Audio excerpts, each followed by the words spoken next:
வணக்கம், நான் உங்கள் அஜித்குமார் பேசுகிறேன். ஒன்றும் இல்லாமல் தஞ்சாவூர் மெடிக்கல் காலேஜ் இருக்குல்ல, அதை பற்றி ஒரு சின்ன வீடியோ பார்ப்போம்.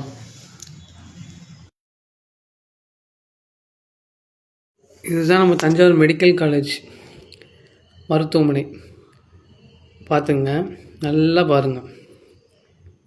வெளில சூப்பராக இருக்கும், ஆனால் இங்கே உள்ள சுகாதாரம் எப்படி இருக்குங்கிறத நல்லா பாருங்கள்.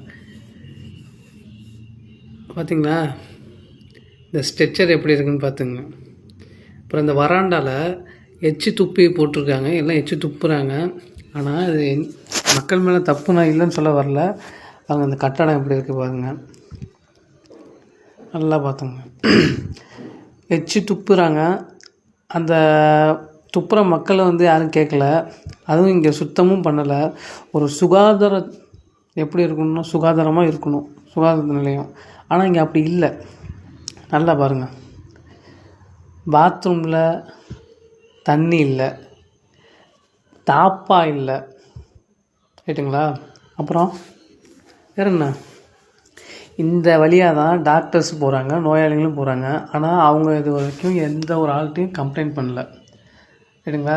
மக்களையும் நான் குறை சொல்லுவேன். ஏன்னா எல்லாம் கண்ணாமலாம் துப்பி போட்டு வச்சுருக்காங்க, சாப்பாடு சாப்பிட்டு அதே இடத்துல போட்டிருக்காங்க.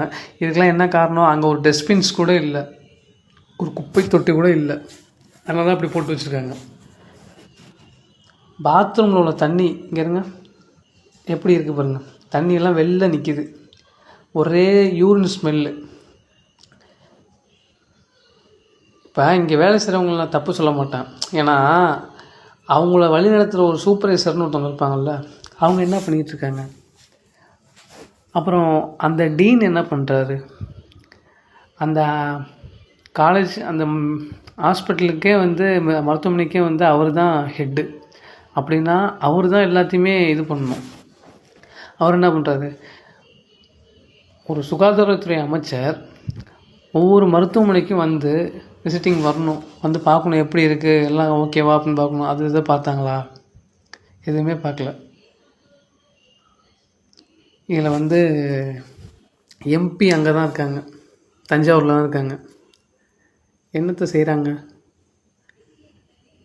அடுத்து நம்ம கும்பகோணம் வீடியோ பார்ப்போம், பாருங்கள்.